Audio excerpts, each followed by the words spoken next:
네, 안 기자, 정치부 정현주 기자 나와 있습니다. 정 기자 답을 주시죠. 여도 야도 김경수 복권에 왜 예민한 겁니까? 한마디로 대통령이 판을 흔들려는 것 아니냐 이런 의심을 사고 있기 때문입니다. 총선 이후 전당대회 거치면서 여당은 한동훈, 민주당은 이재명 구도가 공고하게 갈 분위기였죠.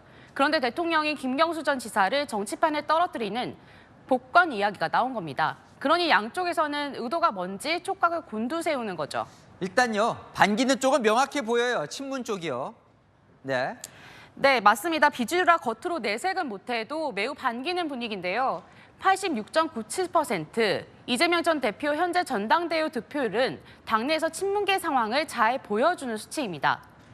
이재명 독주 체제에 숨죽이고 있던 친문계, 뭔가 구심점이 생기는 겁니다.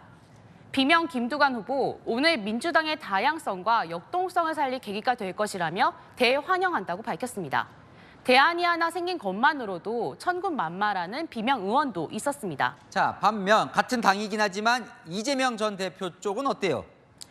네, 86.97%, 친명계에서는 일극체제 완성을 코앞에 두고 터져나온 변수를 신경 거슬려 하는 분위기입니다.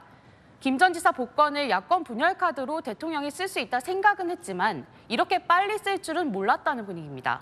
한 친명계 인사는 이재명 전 대표에게 다음 대선까지 가기 어려울 것이란 메시지를 용산이 던진 것이라고까지 말했는데요. 전당대회를 코앞에 두고 또 하반기 각종 재판, 1심 판결을 앞두고 김경수라는 새 카드를 던진 게 정치적인 의도가 분명하다는 겁니다. 그래요. 그럼 야 쪽은 이해가 되는데 여당은요. 한동훈 대표도 뭔가 심기가 불편해 보입니다. 네, 한마디로 용산이 찬물을 끼얹었다는 기류가 엿보입니다. 지금부터 한동훈의 시간인데 부담이 되는 카드를 용산이 던졌다는 거죠. 한 대표는 법무부 장관 때부터 김 전 지사 사면에도 반대했던 걸로 전해집니다. 드루킹은 사실상 부정선거고 반성도 하지 않았는데 사면은 맞지 않다는 겁니다. 실제 당 게시판을 보면요, 부정적인 의견이 많거든요. 한 대표 측에서는 민주당이 공식 요청하지도 않아 통합의 의미도 적고 보수층이 반기지도 않을 원칙도 명분도 적은 결정이라고 합니다.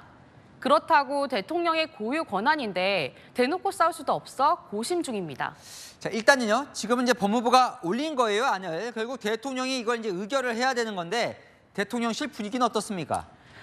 네, 오늘 대통령 오늘 휴가를 마치고 복귀했습니다. 오자마자 김 전 지사 복권 이슈에 대한 여론 동향을 여러 채널로 보고받은 것으로 알려집니다.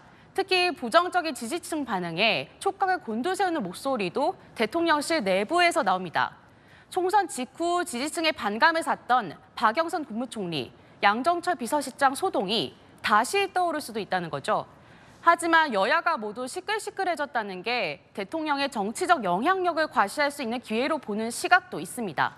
남은 건 이제 대통령의 선택입니다. 자, 선택 보죠. 하는 기자 정현주 기자였습니다.